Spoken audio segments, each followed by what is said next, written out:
Първо място с най-светлия пратия българската история. 24 май, Деня на българската просвета и култура и на славянската писменост. На този ден всички българи трябва да бъдем особено горди за това, че сме дали писмеността на света. Радвам се, че изпращаме Випуск 2017 на най-светлия български празник. Скъпи абитуренти, желая ви дързост в мечтите, вяра в бъдещето, висота на целите.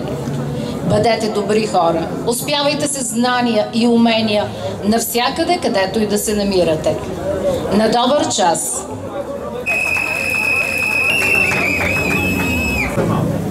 Скъпи съученици и гости, настъпи прощалната вечер на Випуск 2017. Балът е събитие, което оставя диря в паметта на всеки. И ако преди 4 години, като деветокласници, плако прекрачихме прага на това училище, днес ние го напускаме като абитуренти. Как ще се развият животът и кариерата ни от тук нататък, не знаем, но усещаме, че тази вечер е специална.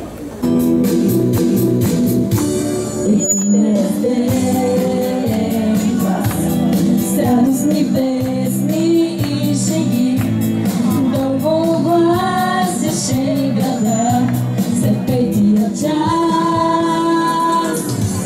Един неразделен глас, сонни тревоги и мечти, чертаеше своя път и вярвахме всички до един, че ни чакат само празници, че щедро без предел времето пред нас.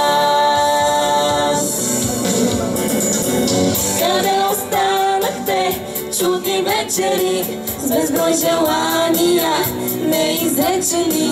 Къде сте мигове пожелавани с откровения незабравени цял живот?